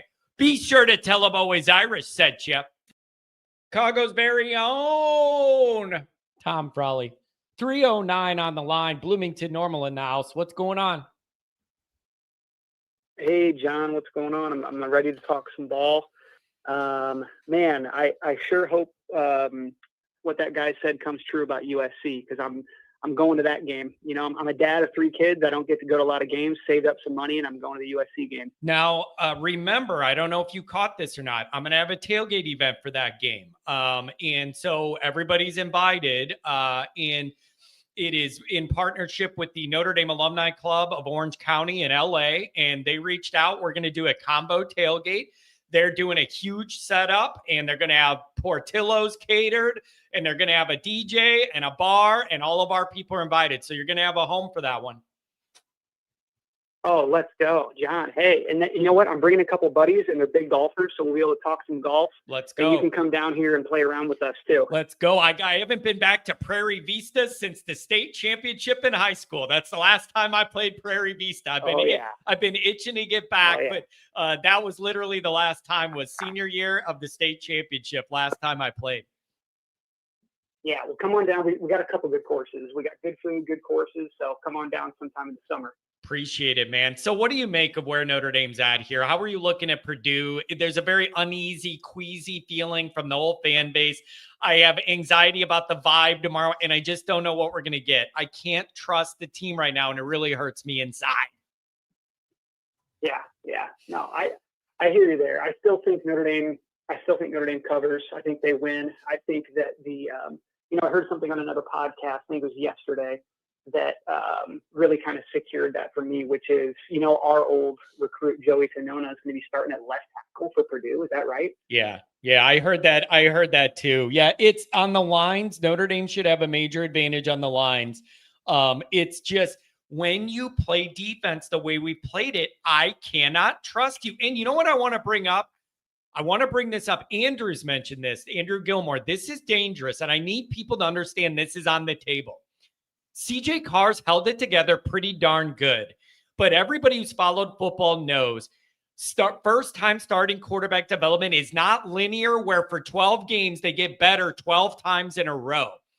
If you run into a game where Carr runs into a rookie game moment where he's throwing bad, fumbling, or throwing bad pick six or whatever, and the defense is bad, you can lose to anybody. Like no one wants to think of it. But that guy has not had like a rookie game where everything goes against him. That is on the table, and the defense can't support it. I hear you. I think the line is what it is for a reason. This isn't a 14-point line. This is the 27. Tell that to Marshall. Tell that to Stanford. Tell that to Northern. We lost them all at home as 3+ score favorites, and we had better defense than we have. Oh, I hear you. No, I can't dispute that. I just think the offensive shift to, hey, we're not going to make PJ make a decision, hand it off or throw it to RPO, pound it with Love, pound it with Price. That was a positive development in my mind, where I don't think we have a situation where this game is going to be put on CJ's shoulders. CJ is going to be asked to take a couple shots to Malachi Fields. If you listen to what Gino Guidugli said this week, he said we need to do a better job of getting the ball to Malachi Fields. Yeah. When he's one-on-one, he's making plays for us. And you know what else, too? Mind, you know what else? Yeah.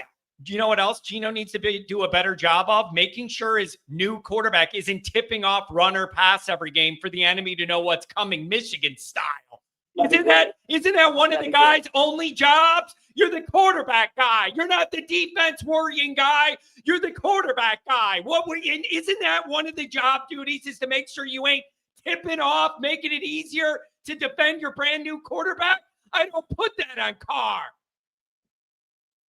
That'd be great. I'm not yelling at you. I'm yelling at the situation. I want to make that clear. I'm not yelling at you. I'm yelling at the situation. I'm tracking with you.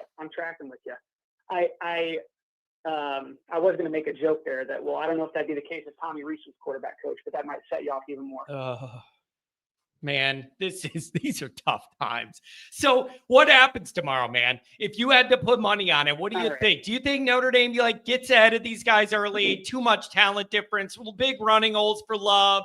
Carr could throw or is this going to be a stressful day in South Bend?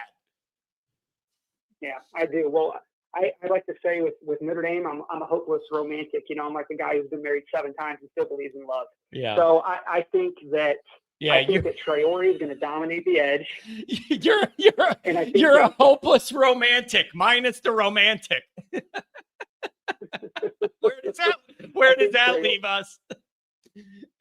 I think Traore is going to dominate the edge. I think Love gets somewhere between 15 to 18 carries. I think Price gets somewhere between 10 to 12 carries. Yeah. Gosh, you know what I would love is how about we throw Jaden Greathouse the ball? Yeah, there's an idea. Yeah, you got to get him more involved. And when you just ask him to block, bad things usually happen. You got to find a way to get the guy the ball a little more. And Malachi Fields, it's such a shame because you finally have a more physical guy out there that you could throw it up to and he wins some battles. We finally have a guy like that, but it's just dude, it's all so frustrating. So let me zero in on that just for a second, because I think this is important. Do you think, because we've always had this conversation the last couple of years, what is hamstringing the offense? Is it Freeman being conservative, or is it not having the ability to get the ball to these playmakers? Yeah. Yeah, it is. I think you should be able to do a lot more tomorrow in the run game and the pass game. Yeah. I just hope tomorrow's coming out party. We set the record straight. We get some things rolling. Love and Price pound the rock. Malachi Fields goes for 80 yards, 100 yards. That'd be great. And my prediction is 44. I'll say 44-17. I thought you were going to say 44-43. I like it, man. I like it. And that's what the score should be. And we'll see if Notre Dame can get off the schneid here and collect a win. Anything else, man? Thanks for calling. No, yeah. Hey, looking forward to the USC tailgate. Please, I listen to the, I listen to the show all the time. So make sure you remind us that week for sure and where it's going to be at, because I'll be there. Fantastic. Yeah, I'll drop more information when it gets closer about the location and everything. But we'll have a good home base and a really fun party. So make sure you'll have a place to hang out. Awesome. Let's do it. See you there. Have a good one, buddy. John, love you. Can't wait to see you guys. Yeah, I'm wondering if you're in town yet, my friend. Wonder if you're in town yet. Commander. Caller threw off John when he brought up Freeman's responsibility. Listen, when you do what we've done, it's fair to question everyone. I'm not comparing. I'm not covering for Marcus Freeman in this. These are decisions he made. And if you hired ash, you got to deal with it when the ash turns into a fire. I mean, come on. So, I don't know. Campus is a zoo already? Why? It's just a regular Friday and it's Purdue. I find that hard to believe that the campus is a zoo already. That would surprise me a little bit. 404, what's going on? Well, John, I'm a little salty if you want to know the truth. Can you hear me okay? Yeah, crystal clear. What's on your mind? Tolerance, John. Marcus Freeman brought this up in his press conference at least 3 times. We can't tolerate our defensive backs having bad eyes in practice. We can't tolerate the fact that they go in the wrong or they can't keep their form going full speed in practice. Well, what the hell? Does that make any damn sense? Oh, we can't tackle this week because we're afraid to get freaking hurt. Are you kidding me? That's why we've lost everything from summer. Now, last year, yeah, we had injuries, but we were freaking physical. This year, no. Is it because we're playing slow? Some people will say it. But the fact that we can't tackle at practice, what do? Run up and grab them? I mean, come on. Would you rather have a team that has injuries that's 2-0 right now, or a team that's healthy, that's 0-2, and looks like freaking crap? Yeah, there is. I mean, it's insane. Like, where is the line of where the program was like, we had a long end of the year and you got to, take care of the guys and make sure everybody's back, versus didn't we have to take care of the guys? Yeah. And it's like, what do you gain? Yeah, you know what? Go ahead. It's your time. I'm sorry, John. No, go ahead. No. You're on a roll. You're on a roll. Go. You're on a roll. They were done at the end of January, and spring practice started when? April? Yeah, late March. What is that? 3 months? 2 months? Oh, but we got to let our left tackle that's trying to block with his damn ass. On the first drive there that Jeremiah Love got tripped up, that would have been a huge play. Probably would have been a touchdown. No, we got to do that because he needs rest. Screw that crap. I mean, I'm at a loss for words. I really am. And I'm with you. One of these games, CJ's going to pull out a Ron Paulus 1994 against Boston College when he was deemed to be, quote, a Heisman winner. Didn't he have like 4 interceptions? Didn't he have like 4 interceptions in that game or something? 5 or 5? It was 5 for 20 or something like that. Yeah. We were 5-1 at the time. Yeah. It's going to happen. Oh, man. Okay. All right. So what do you feel? I know where you're at, and I love the intensity. Repping A-Town. What do you do tomorrow? Like, do you feel anxiety? Do you think we're frustrated enough we're going to take it out and unload one on them? Or are you like, if the way we're playing, anything could happen? I thought we were going to do that against A&M. Yeah. I thought we were going to do that against A&M. And they scored 41 freaking points against us. Yeah. So I don't know what to expect tomorrow. Will we win? Yes, I expect we'll win. The only reason we've been in the games before was because of our talent, not because of how we were executing. Yeah. I mean, people come back and say, oh, Miami's a top 5 team now. Oh, A&M's a top. Oh, crap. Oh, crap. Then we should be a top 1 team. We should have started top 1 because we're making excuses to, quote, a top 5 team that had to make a ridiculous catch that should have been broken up and would have been broken up last year. And then A&M, oh, my God, the dude completed less than 50% of his passes. Yeah. And we can't tackle. Yeah. But wasn't it 3? Why? Because they played Notre Dame. Wasn't it? Is that why they're top 10 teams? 360 yards. Sorry, he threw for 360 yards with that low completion percentage. It's almost unbelievable. I'm sorry, dude. I think that Arkansas is going to be a test. I think that NC State's going to be a test. I think that Boston College, as much as people don't want to say it, is going to be a test. They have a quarterback. Even though they got beat by Stanford, it was at Stanford. They're going to be ready for Notre Dame at Boston College. Yeah. And USC, oh, my gosh. I'm just... Yeah. It's all right. Well, I can't even fathom what that's going to look like. Somebody put in the chat that the caller sounds like John's country cousin with the intensity. I like it. I like it a lot, man. You got to call more. I dig it. Did I lose you? I'm at a loss for words. Well, the tolerance thing, just what in the hell? So that means if I'm studying for my exam and I look at the back where the cheat notes are after I read, and I have 10 questions and I get 6 of them right the first time, 8 of them right the second time, oh, that's fine. I'll get 100 on the exam because I knew. That's bullshit. I mean, Freeman even said, we've got to practice till we can't get it wrong. Okay? Well, why are we just now figuring that out? It's too damn late. We've already had 6 weeks minimum to get this damn thing straight. And instead, we're too damn worried about injuries. We don't need to be physical at practice. We don't need to tackle. No, neither does Christian Gray. I mean, and you put it on the players? God, I'm sorry, John. So what happens tomorrow? Sorry. What happens tomorrow? Does Notre Dame cover that spread, win by 28 or something? Or is this going to be a stressful afternoon in the sun in Notre Dame Stadium? What do you predict?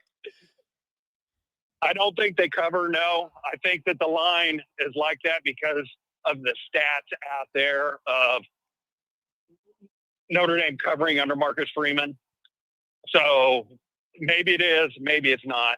I would suspect that Purdue's much better than they were last year. Yeah, they are. Are they good? No. Will they finish last in the Big Ten? Maybe not last, but they'll be probably in the bottom three. But they're better. Purdue is a better coached team than Notre Dame. Ooh, that for the first two games. That hurts. Purdue is a better coached team than Notre Dame. Man, I think. And as far as this man, the man is zone. Oh, we got to play more man. We got to play. It's not man or zone, people. It's far bigger than that. Far bigger than that. Woo. We got a teaching problem. We got a tolerance problem, and it stems from Freeman. And we got a physical problem. When was the last time that in the last 2-3 years that we ever thought we're not very physical or we're freaking physical? I haven't seen that in the last 2 games. We rest people, John, and it's man on man. What are we going to do any twists? The caller had mentioned that about the defensive back that sprained his ankle, came back in, rushed the passer, got pancaked or got drilled. Morrison. Yeah. Well, why was that? It was because you're only rushing, 4 guys, and Morrison's one of your rushers? I mean, come on. When you blitz someone, I don't get it. And then I think what's also happening because of this, and you saw it a little bit last week, our offense is pressing, particularly Jay Love. I mean, the 1 4th down, he bounced it outside with CJ. He could have got the first down running up the middle. Yeah, I do but think he's trying to do too much because of everything else that's going on the other side of the ball. Yeah, I think there's a frustration you could see him running with the totality of the situation. And I think there was some frustration last week from Love of how the Miami game played out and how little he was involved in making the end result different. It's a lot of frustration, man. I appreciate this call. That's a lot of energy. You got to start calling more often. Again, John, I appreciate you allowing us to voice our opinions because it's always nice to at least get it out. And go Irish. Hey, go Irish. Call again, man. Really good call. Repping A-Town. I like that. That's a lot of energy from that guy. That's a lot. If you got Irish anxiety in your heart, laid it out. Oh, man, that was juicy. I like that. We got some new callers in the mix today out of nowhere. It's a beautiful, beautiful thing. I'm telling you. $5 hour. ND is staying on trend. Get to a national championship game once every 10 years or so, only to get blown out by the more talented teams who recruit and develop better. That's frustrating. Adam Dowling, $2 hour. Mickens could have never been this bad. There is a thought of, even if Freeman felt it was a year or 2 early, what if you just handed the reins to Mickens? I don't know. Certainly you would think there would be more continuity because he's a guy that's been in the house, right? $20 holler from Rick. Beat the hell out of Purdue. Thanks, Rick. Slick Rick. WPP, $10 holler. Last year's Purdue team was the worst Big Ten team I've ever seen. With the portal, teams can and do improve year over year. I have to, but I have to believe Purdue remains a bottom feeder. What was it? 52 or 54 transfers in the program this year. It is, man. Yeah, that's a lot of moving parts there for Larry Odom. Let's keep it in Atlanta. Another 404. Been a long time since this caller. What's going on? Oh, what's going on, man? I'd ask how you're doing, but I already know. Yeah. I already freaking know. You know what? I appreciate people being so nice, though. Like when you first talk to somebody on the phone, hey, how are you doing? Like it's a very common courtesy to do, but you don't have to ask. You know how I'm doing. I'm very wound up and on edge. Yeah, got to be cordial, you know. So, yeah, I think last time I called, I was on a road trip back from Raleigh to Atlanta, and I was complaining about the stadium, with all the music and everything. So that was fun. But now we have real things. I was gonna say those were the days, like when you could complain about that, or when I could bitch about Purdue's stupid ass big drum. We have way bigger issues now. That's for damn sure. And this is Surge from the Patreon and everything. Oh, so nice. I really enjoyed getting back in there. So, but anyway, just want to put a little label to the voice. But so I had a few quick things. I'll try to be brief. I'm sure there's still some others in the bank. So, refresh my memory. But you know, Elko in the game, I remember there was a certain point where he was just like unloading on the players. Have we seen that from Freeman? Not that that's always the chair. Are you talking about where he threw that chair? It was pretty awesome. It kind of reminded me of like the Attitude Era in the WWF, how he threw that chair. It was pretty entertaining. Yeah, and I'll just say this: like I played football growing up and everything, and you know, was kind of rare that I got yelled at like that. But I can distinctly remember one time that I kind of deserved it. And then I played fullback, and the next play went out and just like absolutely lit somebody up, because players do respond to that. And it's like, is there a point where like, go give them a kick in the ass, man? Like, anyways, it just, you look at his body language sometimes and it's like, can you not be so expressive? So at least expressive with the anxiety. But anyway, that was just one quick thing. Let me bring this up though. Some people that claim to know more than I do or have more access than I do claim you're seeing public Freeman, and then it's very different behind closed doors with how he relates to the team. So I don't know if you like that or don't like that there's like a difference or how big of a difference there is. But like, I would like to be a fly on the wall to see the messaging from Freeman raw with his team, given the first 2 weeks. And I just don't know what's going on behind the scenes. I don't know. Yeah. Lot of, I'm sure you have to walk on the corporate eggshells a little more at Notre Dame than a lot of other places. Not that doesn't apply at others, but that kind of leads me to my next thing that I had jotted down. I think we've kind of talked about this, but you know, with Freeman being a young coach and with the mentors of, you know, at this point it drives us nuts with the Tressel and Urban thing. You know, that's an interesting undercurrent though, if you think about it, because there's nothing that, and I'm in the corporate world and everything, there's nothing that'll burn your ass more than when you get a referral from somebody you trust and you hire them and they suck. And not only do they suck, they put your job at risk and they make you get into hot water. So that's going to be interesting. Maybe not over the course of the season, but like as we get to the off season, looking at, does Freeman say, you know what, this is my boat. I don't want any more input. I'm doing what I want to do, and screw everybody else. Like that's going to be interesting to see. Yeah. Anyway, and here's my question about that. See, this is very, very tricky. If you're not going to straight up fire Ash, how do you navigate that as the head coach? If you want to be more involved, it's not going well, it's not doing what you want it to do, you want to be more involved and dictate how it goes. But Ash is still in the room, so you kind of like have to acknowledge him or like listen to him if you're a player. So like that gets very, very tricky. And it's a dynamic Freeman just couldn't afford to be in, and here he finds himself. Yeah, and you know, I think going and zoning in on the game near term here, I was just kind of flipping through. I find it interesting to go pull up all of the incoming transfers for a team before a game, you know, if you're picking or whatever. It's like, what kind of players, you know, are bringing an influx into a program.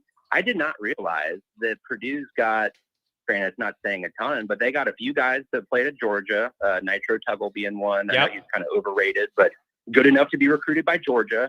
And then the other guy, I was like, wait, I've seen that name. Oh, shit. That's a USC receiver. So, and I guess he went to Georgia and then to Purdue. So it doesn't say a lot about them, and they couldn't maintain playing time at those programs and got kind of relegated to Purdue, if you will. But those are still athletes that'll on the edges, on the corners, test the secondary. So I kind of missed last year when they had just a bunch of 6'2", 225-pound flow guys. So I don't know. As much as I would love to see a blowout this weekend, I hope I'm wrong. I don't know. with the little Han Solo. I got a bad feeling about this. Yeah, So, it's fair. It's warranted. The whole vibe is like wait and see. And like the thing where you're going to turn on your TV, like, you shouldn't, it's probably going to make you feel bad, but you're going to do it anyways. Like there's this very awkward vibe. And I don't know, man. You just got to get a win. And then Arkansas can be another test to determine, is this thing fully going off the rails or do you have a chance to reel it in? But you got to get this win. And it doesn't mean that your problems are all fixed, but everybody will feel better navigating the problems under a win than a loss. Yep. And last very quick point or two, and I'll get to your next one here. Yeah, I remember back to the game, the first loss of last year, and afterwards, did not want to hear from Howard Cross in the press conference that, he seemed all kind of nonchalant, like almost too nonchalant. He's like, look, man, we still have our goals in front of us. We still, yada, yada. And it's like, at the time I was, are you serious, dude? Do you know what just happened? And lo and behold, they pulled that shit off. But this time I'm like, is there anybody in those leadership ranks that even if they were to say that, is there anybody in those leadership ranks with a C on their chest or not? Maybe besides Jeremiah Love and KBA, those are the only two kids I want to see with a C on their chest at this point. Is there anybody that could express that in the locker room and maintain the buy-in? So I don't know. We'll see on that, I suppose. But, yeah, man, I gotta tell you, I think I underestimated the leadership loss part of this. I think all summer when I was thinking about this team and everything, I underestimated it. And my thinking was, I know you're losing a lot of that defensive leadership, but I was hopeful there was enough raw athletes that were going to fill those spots that an uptick in the athleticism and all that and would balance some of that out. I think I was wrong because you are struggling to find some reliable leadership, especially defensively. Yeah, and to tie that point about the Howard Cross comment and to sort of last thing here is, after NIU, there is still, as pissed off as we all were, it's like, okay, yes, there is still that shred of hope. And it's like post Miami, I was like, you know what, I was actually pretty calm after that game. Still upset, nowhere near as furious as I was after the A&M game. That last little thread.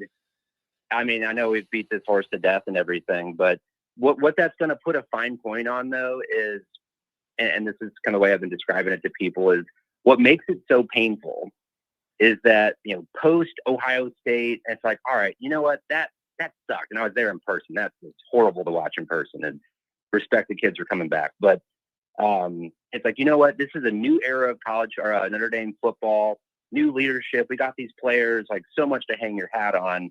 And what made the A&M loss hurt even more than just that, all the little stupid things that led to the loss, is that it made it feel like that sort of golden era of Notre Dame football that felt like it just began, just had the door slammed shut. So we still have it nudged ever so slightly. You come back, you do 10-2, you make it into a playoff game, and maybe you're on the road and you make it respectable, or you sneak one in somebody else's house.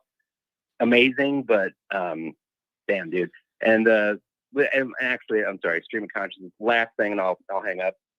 You're mentioning about the recruits coming in and like, hey, who wants to come play? When there's some of those guys that can come in there and say, well, I'm going to steamroll that dude, and I'm going to be a 3-year starter, and I'm playing game one.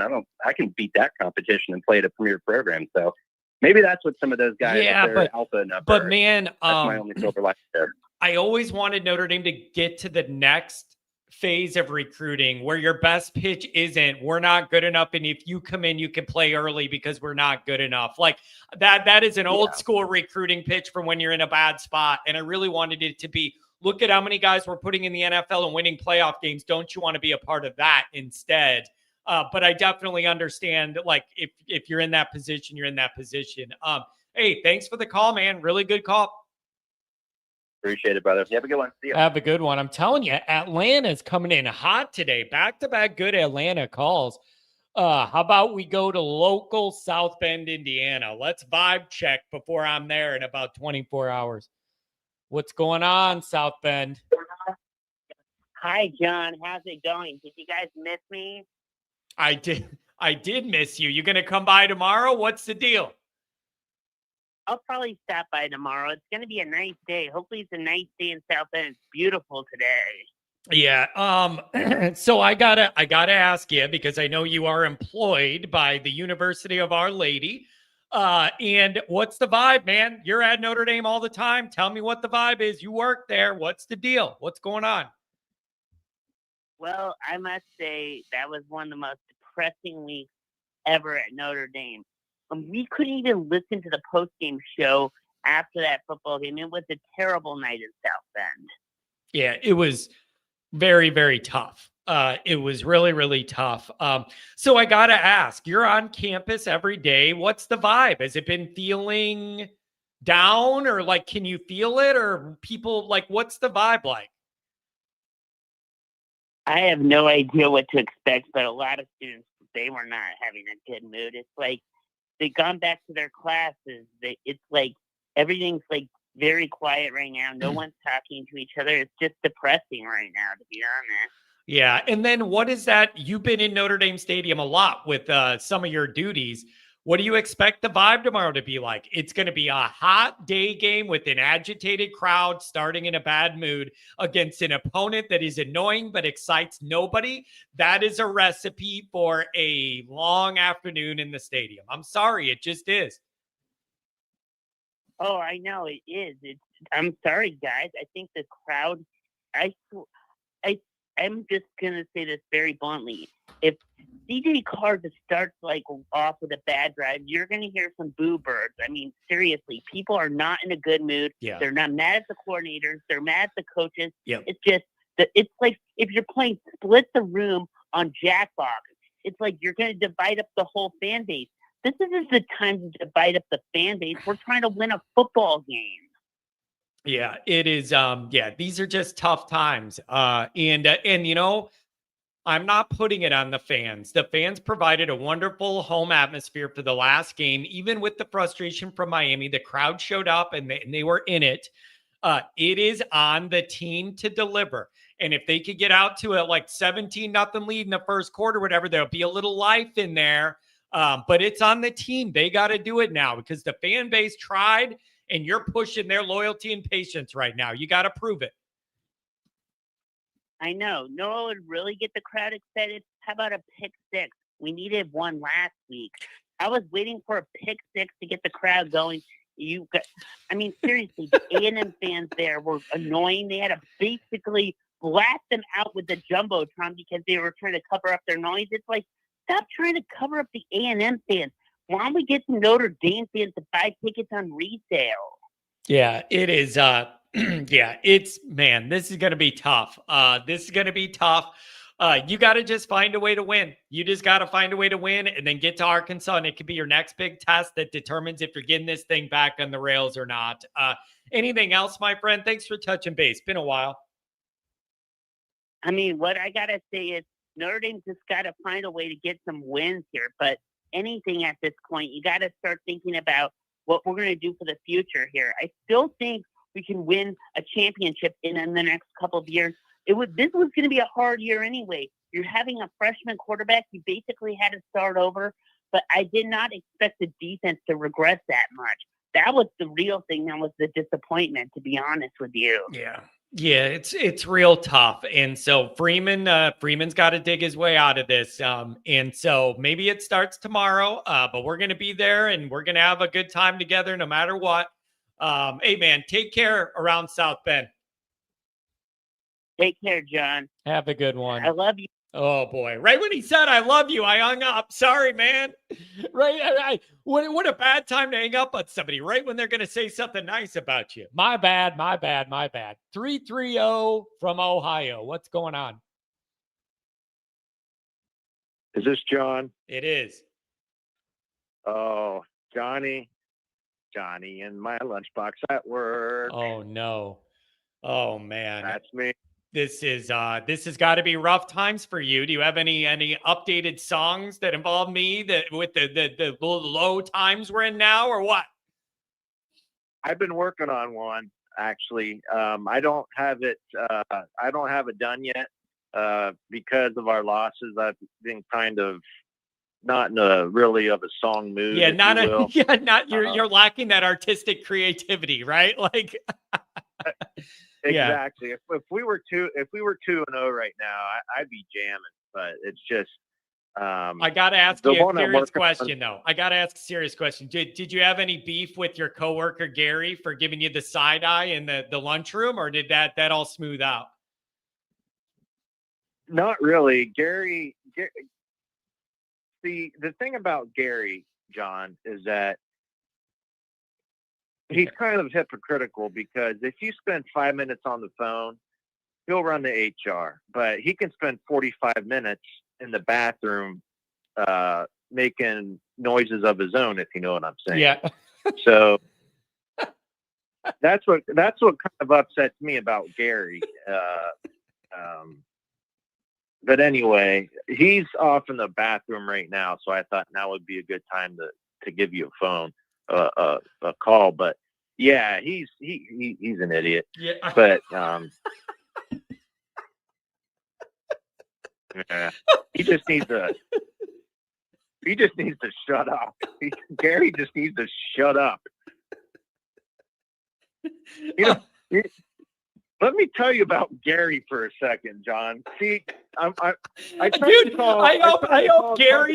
hope Gary's in that stall streaming this live on his phone.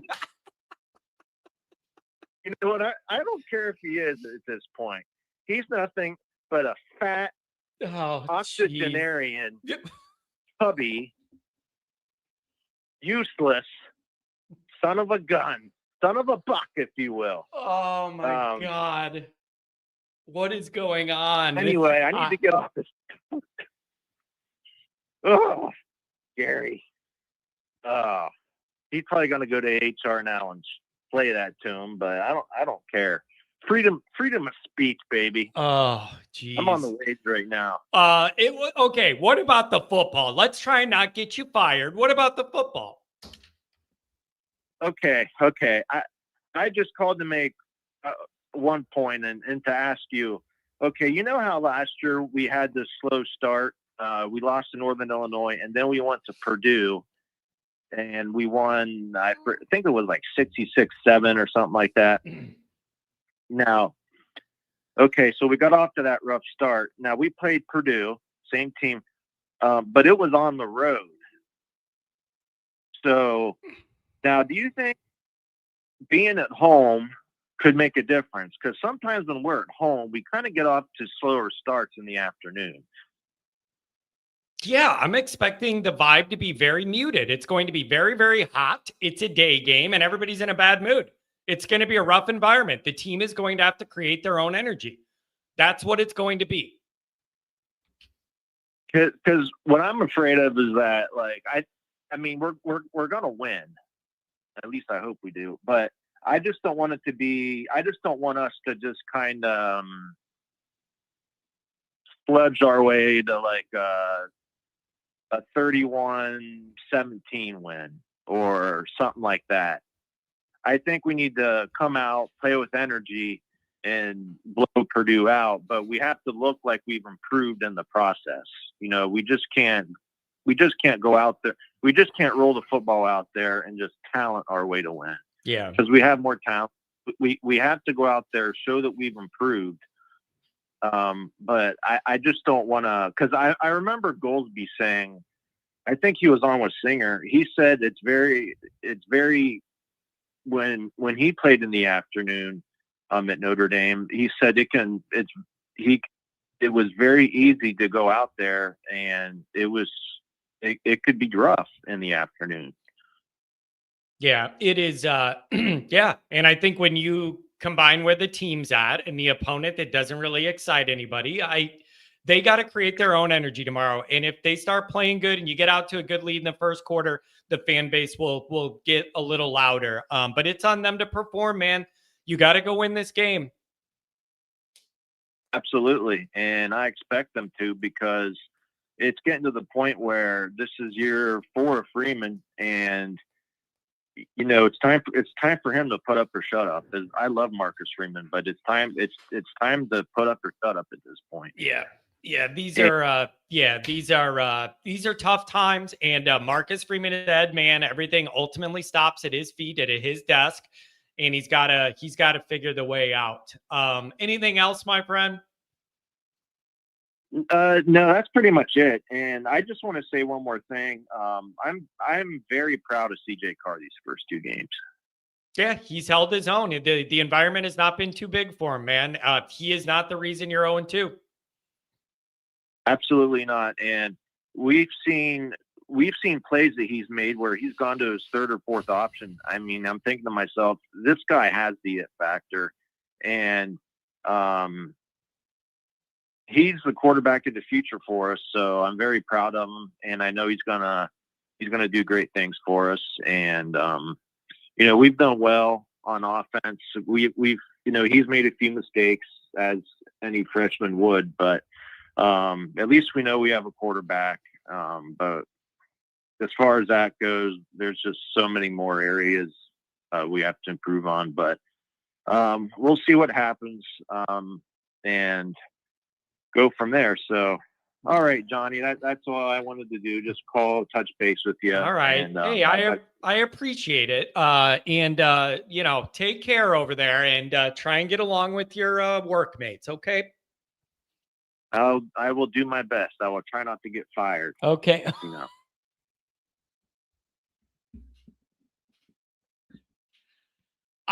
It amazes me. Like, you just never know what you're going to get here. You never know what you're going to get here. I don't want anybody to get in trouble, or I don't want anybody to get in trouble at work or anything for being mad at their workmate or whatever. That's unfortunate.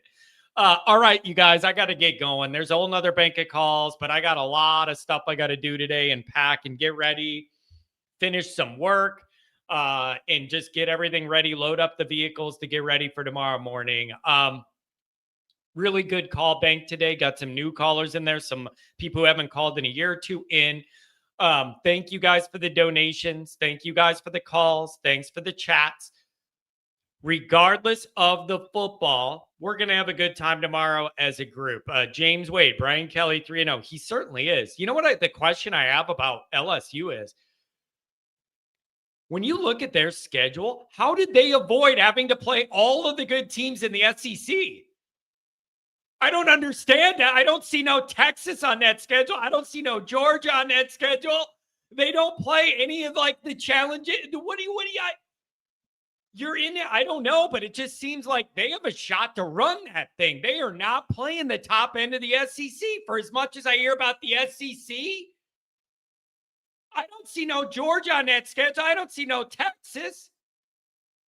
So I don't know, man. They could run that thing, and then you see what happens. But they're just, I am surprised. Somehow they're avoiding the top end of the SEC. It looks like to me.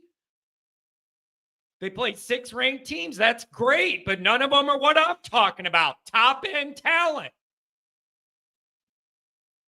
So it could be 6 ranked teams. That's not what I'm talking about. I'm talking about the teams at the top end with the most talent that can challenge. To me, that's a Georgia and a Texas. Yeah, whatever, man. They're winning games. Who am I to say anything? Good for them. I don't have I can't say nothing. I can't say nothing. Good for him. He's winning games. So, anyways, all right, I'm out of here. I'll see you guys in the morning. I'm just hoping to have a good time with you guys. So we'll see you in the morning in the North lot. And go ahead and look for the flags, and we'll drink some beers. Have a good one, everybody.